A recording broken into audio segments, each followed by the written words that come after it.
We recap episode 1 of the feature Behind the Glass with the LA Kings, and the main NHL group for the Kings is set to get back on the ice in a preseason game. We'll have a preview on this edition of Locked On LA Kings.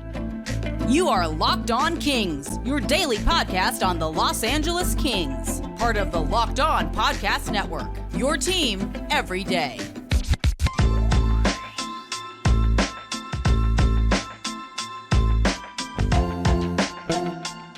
Hey, Kings fans, welcome to Locked On LA Kings, part of the Locked On Podcast Network, your team every day. Thanks for making Locked On LA Kings your first listen every day. We are free and available wherever you get your podcasts. We'd love for you to leave us a positive comment on Apple Podcasts if you're a fan of the show.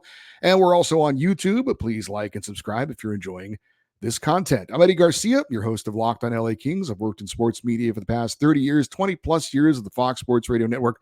I'm also co-host of the Puck Podcast. It's a weekly NHL review show that's been putting out content for the last 17 years, and of course, a passionate LA Kings fan for 30 years. Today's episode is brought to you by Game Time. Download the Game Time app, create an account, and use the code LOCKEDONNHL for $20 off your first purchase. We are 8 days away from opening night, October 11th at Crypto.com Arena, with the LA Kings hosting the Colorado Avalanche. Last night, we had episode 1 of a 3-part series featuring the LA Kings called Behind the Glass.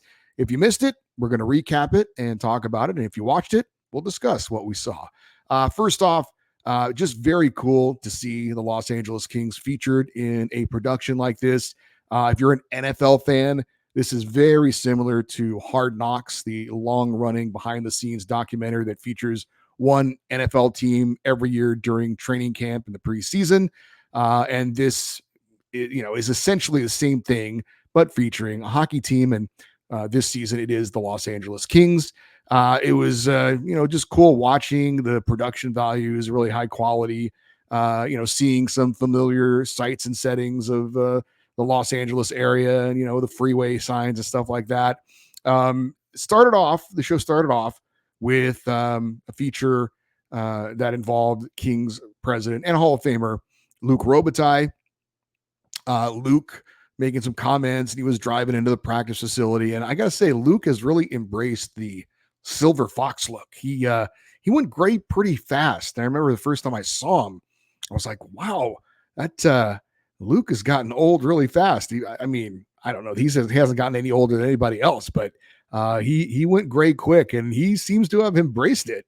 I'm guessing his wife said she liked it, knowing Luc that would be enough for him to not want to worry about it. But anyway, just looking at Luc, it reminded me that he's very comfortable apparently with his silver hair, and good for him. If you were watching, you also were probably wondering, what was Luc driving?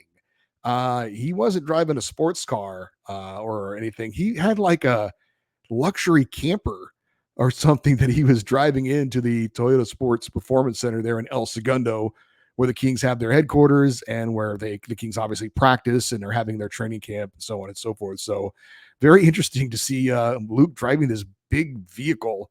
Looked like he could take half the team with him in his camper there. But anyway, I really loved how Luc Robitaille really talked about embracing the LA market, understanding, and he certainly does, having played here for so long and working now as an executive, as a team president. He understands the market. It is a market where there are a lot of options to choose from, as a sports fan and otherwise, for eyeballs and for your money. And the Kings understand that for them to be relevant in this market, they need to be competing for a Stanley Cup. They need to be a perennial playoff team. And that's the hope that's what they've built here now with the LA Kings, having made the playoffs 2 years in a row. And again, just kind of reiterating what we've talked about on this show, what the expectations are for the LA Kings. Luc Robitaille said it. If you watch the show, he said, we're not about making the playoffs. We're about winning the playoffs. This is about winning a Stanley Cup. And not only do you need to have that in a market like Los Angeles, where you have the Lakers and you have the Dodgers, and they have those expectations every year. But yeah, you're competing for money, you're competing for eyeballs, like I said, and just, as an organization, that should be your goal every year. And the Kings have, again, they've gone through a rebuild, but now they're in a position where that kind of talk isn't just talk anymore. There are realistic expectations, and the Kings all know it from the top of the organization down to the last player.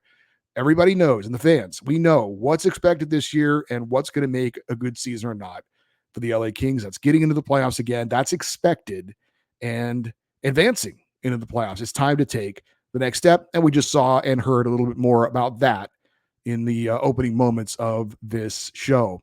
The Kings, in training camp, we saw Luke starting it off, and then it transitioned to, I guess you could say, the Luc Robitaille of the current Kings, which is, of course, longtime captain Anze Kopitar.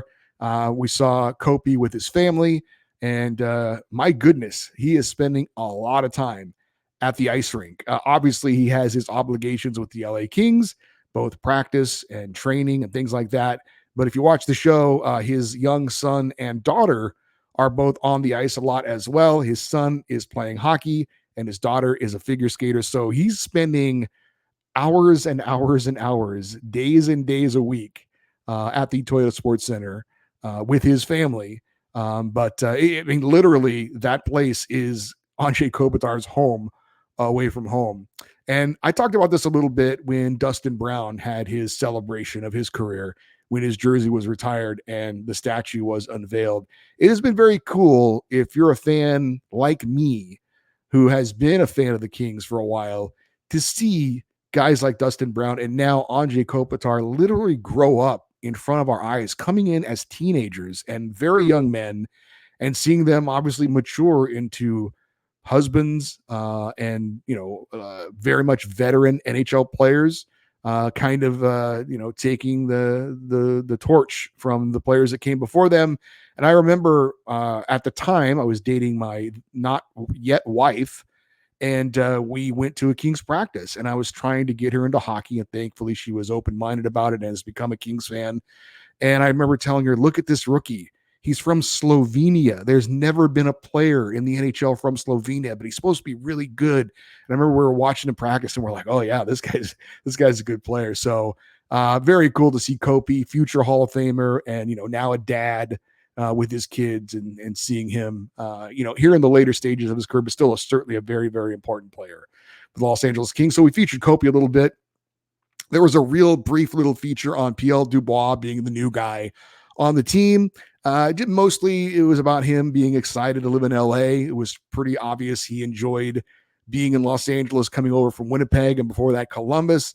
Obviously talked about the weather, he wearing shorts and flip-flops all the time, and he was driving around this little ATV, which I don't know, kind of looked like kind of a luxury golf cart kind of a thing, but maybe something that you would drive kind of in the woods or something. But he was driving around in his ATV, so that was pretty interesting. We saw the Kings getting ready for the Global Series down in Australia, and obviously there was a little bit of a focus on Australian-born defenseman Jordan Spence, who was packing for the trip. Didn't take a very big suitcase, I noticed. He had he's a light packer, apparently, that Jordan Spence, but he did have a pair of sleep sunglasses. Now, this is new to me. I don't know what these are, but he claims if you wear the sleep sunglasses for a couple hours, that it apparently helps you to sleep better. I have no idea if that's accurate or not. I have never heard of these things. Maybe it's true, maybe it's not, but I'm guessing he probably wanted to wear the sleep sunglasses to help him sleep on that 15-hour plane flight from Los Angeles to Australia. We never did get a follow-up to see how the sleep sunglasses worked. So personally, I don't need any sleep sunglasses. If I can find a comfortable place that's dark and quiet, I will fall asleep immediately and sleep very, very well. They did show the Kings in Melbourne, and I got to say, I mentioned this earlier, but that city looks really, really cool. I know Nick Nixon said on the TV broadcast that they thought Melbourne was kind of a mix between Chicago and Vancouver, which are two of my favorite U.S. cities. Well, two of my favorite cities in North America, I guess I should say.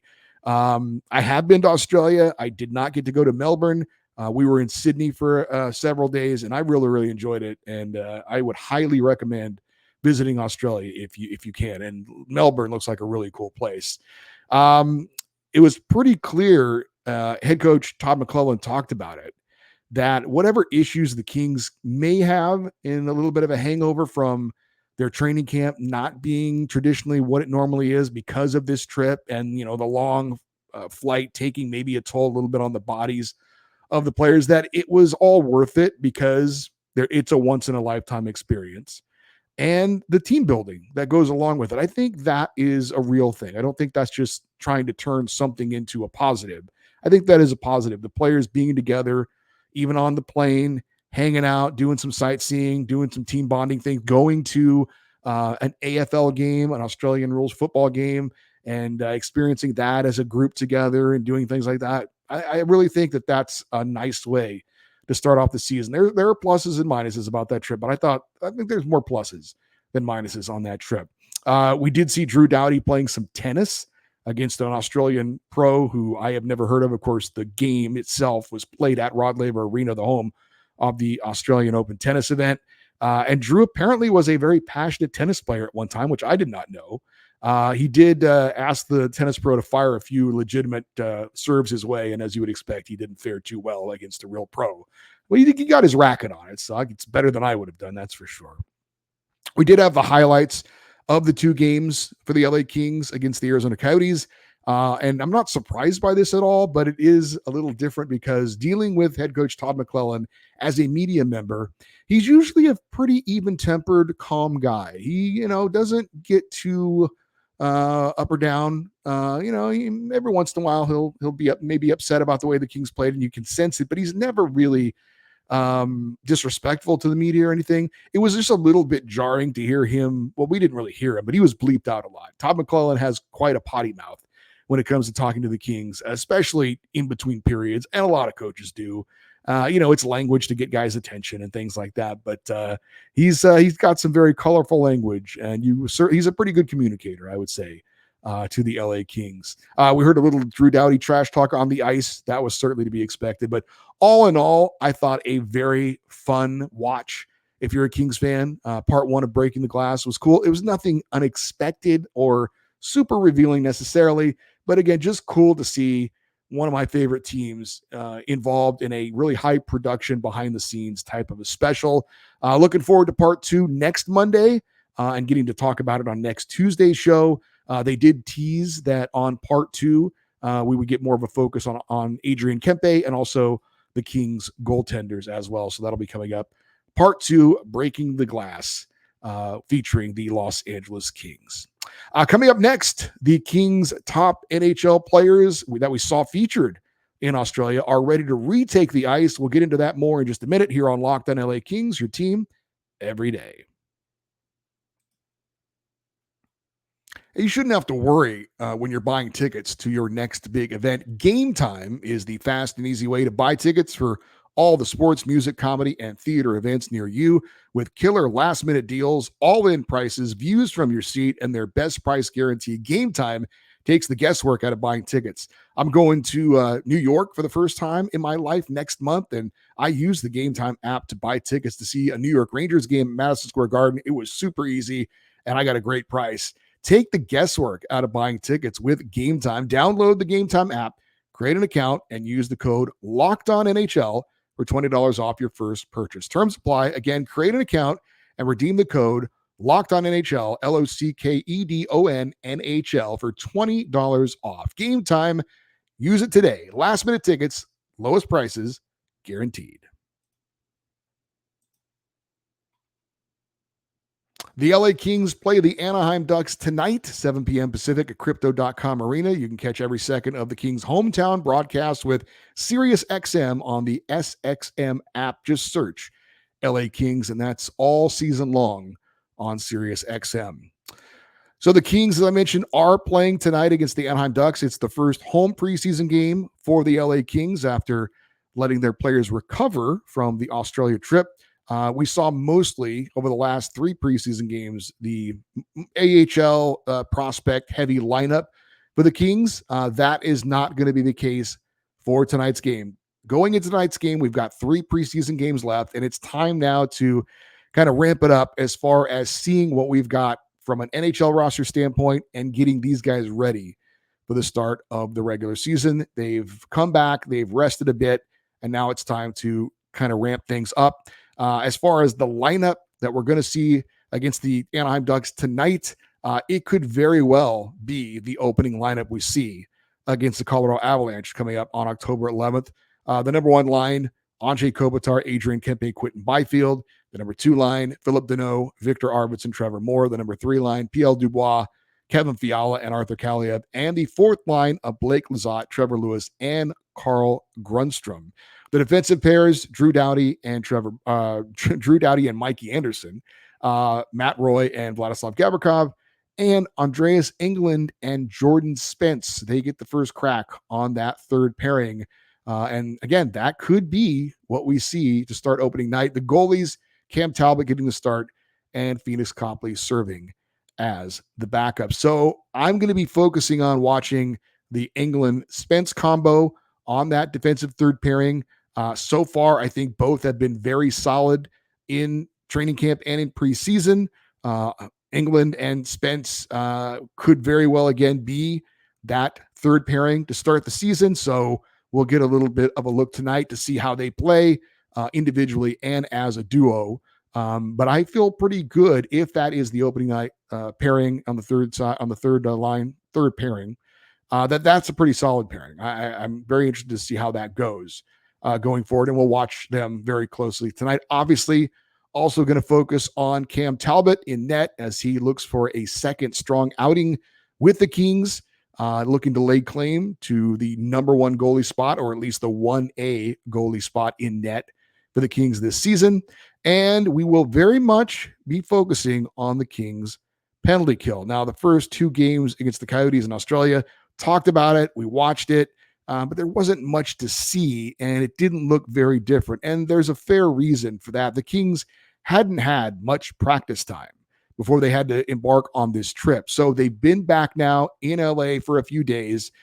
There have been reports. They have been specifically working on the penalty kill. So now that they've got a few practices under their belt, I think it's fair over these next 3 preseason games to keep a strong lookout for what is different about this penalty kill that has been talked about so much from the end of last season until now. What are they doing differently? Who are the players that are taking part on the penalty kill? Anybody different than it was a year ago?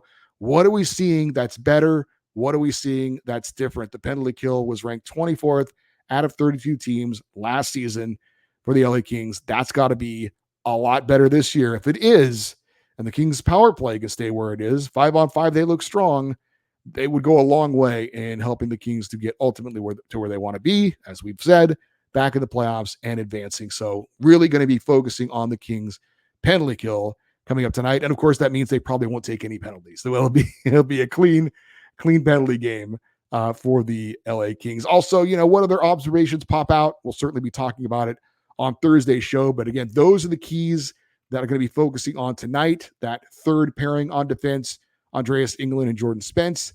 Cam Talbot in net. Can he once again have a strong outing following up his first start as an LA King? And that Kings penalty kill, what's it look like? Is it better? How is it different? We'll be talking all about that coming up on Thursday's show here on Locked On LA Kings, your team every day. Hey, snap into action this NFL season with FanDuel, America's #1 sportsbook. Right now, new customers get $200 in bonus bets guaranteed when you place a $5 bet. That is $200 in bonus bets, win or lose. And if you've been thinking about joining FanDuel, there is no better time to get in on the action than right now. The app is super easy to use, and there's a wide range of betting options, including point spreads, player props, over-unders, and more. So visit FanDuel.com/lockedon and kick off the NFL season. FanDuel, official partner of the NFL. All right, for you everydayers, those of you that listen and watch Locked On LA Kings every day, tomorrow we're going to be joined by Locked On Golden Knights co-host Chris Golick. We're going to get a rival report on the defending Stanley Cup champion Vegas Golden Knights. Going to get his thoughts on what he thinks about the LA Kings for this upcoming season. And we're going to talk about that controversial hit on Golden Knights captain Mark Stone from LA's Hayden Hodgson in a preseason game that got a lot of people talking around the NHL about what is and isn't acceptable in preseason games, and veteran players, should they get special treatment? Young players trying to do things to impress coaches and make a team. We're going to get into that debate, which is, I think, pretty interesting. Thursday, we talked about it. We're going to break down and recap everything we see from tonight's Kings-Ducks preseason game.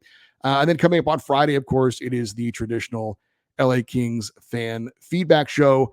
Also have games to talk about as far as previewing as well. The Kings will be playing in Salt Lake City against the San Jose Sharks. We'll talk about that a little bit as well. And looking forward to getting your comments on everything that has been talked about so far this week with the LA Kings, from the Samuel Fagemo losing him to waivers. Of course, if you watched it, the first episode of Behind the Glass, and anything else going on with the LA Kings. Certainly you can comment on anything we see in that preseason game against the Ducks coming up tonight. And speaking of that, again, it's Kings versus Ducks, 7 p.m. Pacific, Crypto.com Arena. Catch every second of the Kings hometown broadcast on SiriusXM and the SXM app. Search LA Kings, and that's all season long. All the Kings games on SiriusXM. You can catch those there. And I have been told that I recorded a promo for this show in exchange for us talking about the games being on SiriusXM and the SXM app, which is a lot harder to say than you might think. They supposedly are playing a commercial for this show. So if you happen to listen to the radio broadcast on SiriusXM of the Kings games at any point this season, if you hear that commercial, would you do me a favor and let me know? Because I'm usually watching the games on TV, but I've always been curious if they're really doing that or not. Hopefully they are, and hopefully maybe you have found this show because of that promo that I do read that is supposed to be played during the LA Kings broadcast on SiriusXM. Just curious. If you let me know, I would appreciate it. And you could let me know by tweeting me if you want. I'm still calling it Twitter. I'm not calling it X. It's Twitter as far as I'm concerned. You can stay interactive with the show 24/7 on Twitter or Instagram or both. And the address is at Locked On LA Kings. You can always send an email as well for your thoughts on anything. If you want to send something for the Friday feedback show or just anything else on your mind, you want to get a hold of the show, it is lockedoneddie@gmail.com, EDDIE, lockedoneddie@gmail.com is the email address of this show. All right, that's going to do it for today's show. I'm Eddie Garcia, looking forward to breaking down that Kings-Ducks game, looking forward to you guys checking out that interview with the Locked On Golden Knights host Chris Gawlik coming up tomorrow. Until then, have a great day. We will talk to you tomorrow. And as always, go Kings, go.